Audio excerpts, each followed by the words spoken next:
This is going to be a trigger warning.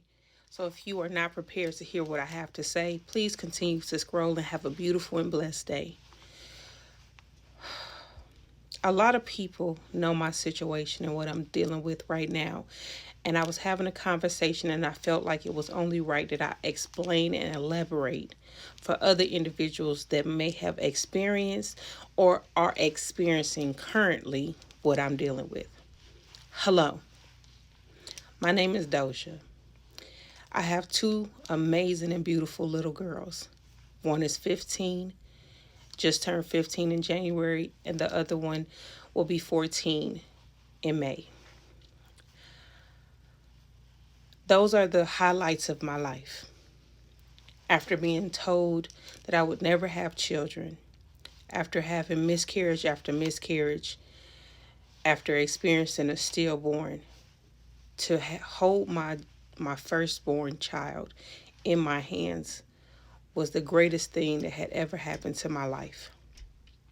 And I will not sit here and say that I have been a perfect parent, but I know that I have been as good of a parent as I possibly could, and I strive to do better every single day. As a young girl, I was a victim of SA. And I know a lot of people like to say that it's only in this or that, but from what I'm learning, this is a widespread that we need to talk more on. I was sexually assaulted as a child. And for the longest part of my life, I was trying to undo what was done. And when it became something that took place for my girls, I felt it only right that I let people and parents know that in order to stop the chain of events and the reoccurring cycle, we have to stop it now. When I found out on November 7th, 2023, that my children, my girls, my babies, had been mishandled by someone that was the closest thing to me. I never had a father. My father was incarcerated at the age of while I was 7. He was incarcerated and on his release, he became a registered sex offender. So I was a product of monsters. My mother lost custody of me when I was a young girl because she was abusive, verbally and physically. And this is not to tear down either one of my parents. I just want you, whoever is out there, to understand that though you may have come from damaged, as what the world would say, damaged goods, that does not mean that you have to be a damaged person. It took me a long time to find peace and happiness within myself. So many people sweep under the rug the things that go on inside of the communities that we exist in. But when it comes to our children, you have to get them the justice that you may not have received. The first time that I was ever touched was by a family member who held me at and forced me to perform certain acts. And it traumatized me. It hurt me. My father was already in prison. My mother had no custody of me, but when she found out, she did nothing. She told me that it was my fault. So I come to you as a mother and a victim and a survivor. I don't care how old you are. I don't care what gender you identify as. No means no. No one should ever take from you your right to your body. You will have people tell you, well, you put yourself in that predicament or you shouldn't have been. At the end of the day, if I did not welcome it, then you should have the wherewithal to stop.